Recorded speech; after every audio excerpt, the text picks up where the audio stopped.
merendahkan diri di hadapan Allah dengan memperkokoh keimanan, ya, dan juga mengikuti jalan orang-orang yang soleh. Selain itu, kita menjauhi jalan orang-orang yang dimurkai oleh Allah Subhanahu wa taala dan juga jalan orang-orang yang sesat, ya. Selain itu juga dalam surat Al-Fatihah, ya, terkandung berita-berita tentang kisah-kisah kaum sebelumnya. Ya, siapa itu kaum yang dimurkai oleh Allah dan kaum yang sesat, ya. Kemudian di dalam surah Al-Fatihah juga, ya, Allah telah menunjukkan, ya, menunjukkan apa? Menunjukkan bahwasanya orang-orang yang akan mengalami kehidupan yang mulia nanti di yaumul qiyamah ini kedudukannya tinggi, ya. Siratal ladina an'amta alaihim, ya. Jalan orang-orang yang telah kau beri nikmat, yaitu jalan orang-orang yang beriman kepada Allah, dalam para rasul dan orang-orang yang beriman kepada Allah dan orang-orang soleh, ya. Jadi kedudukannya itu sudah diperlihatkan oleh Allah, ya. Begitu juga orang-orang yang celaka, ya. Yang celaka yang mana? Yang tadi yang dimurkai dan yang sesat. Sedangkan yang menaik kedudukannya adalah orang-orang yang diberi nikmat oleh Allah Subhanahu wa taala.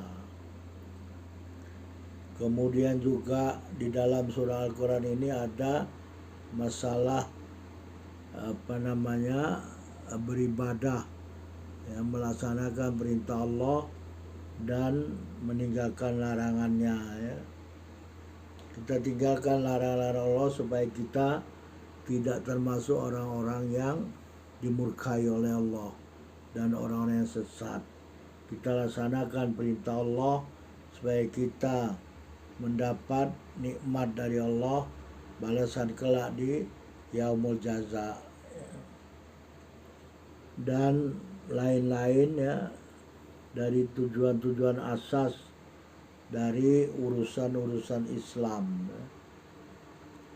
Jadi surah Al-Fatihah ini bagaikan ya, bagaikan ibu, ya, bagaikan ibu bagi seluruh surat Al-Quran yang lain, ya. Sehingga disebutlah dia dengan surah Al-Fatihah ini Ummul Kitab, karena dia menghimpun, ya, karena dia mengandung tujuan-tujuan asas dari urusan Islam.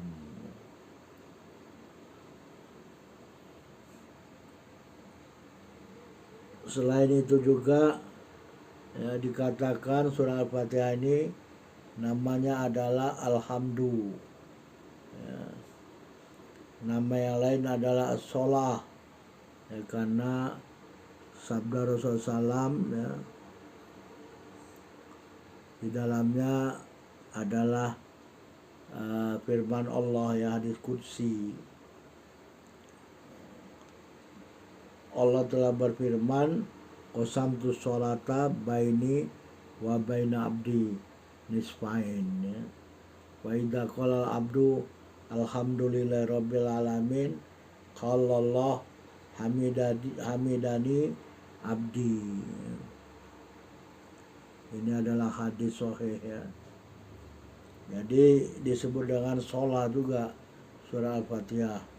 Allah membagi sholat, ya, di antara Allah dan hambanya itu menjadi dua bagian, ya. Apabila hambaku memujiku, ya, dengan mengucapkan alhamdulillahirabbil alamin, Allah berfirman, hambaku memujiku, ya, dan seterusnya hingga akhir hadis. Selain itu juga Al-Fatihah disebut dengan sholah karena dia merupakan syarat di dalam sholat. Kalau sholat tidak ada Al-Fatihah, maka sholatnya tidak sah. Al-Fatihah juga disebut dengan asy-syifa, penyembuh ya. Ini karena hadis yang diriwayatkan oleh Ad-Darimi dari Abu Sa'id Al-Khudri. Fatihatul Kitab syifa'um min kulli sammin ya. Jadi disebutkan bahwasanya surah Al-Fatihah ini adalah penyembuh dari segala racun ya atau penyakit. Selanjutnya disebut dengan Al-Ruqyah. Ini juga karena hadis Abu Sa'id di dalam Sahih ya, ketika seorang laki-laki telah meruqyah ya,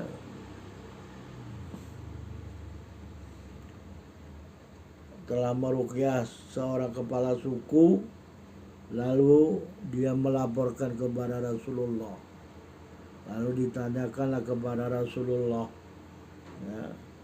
Lalu Rasulullah mengatakan kepadanya, Rasulullah bersabda ya, wama yudrika anna ruqyah, apakah engkau tidak tahu bahwasanya surat Al-Fatihah itu adalah satu ruqyah ya.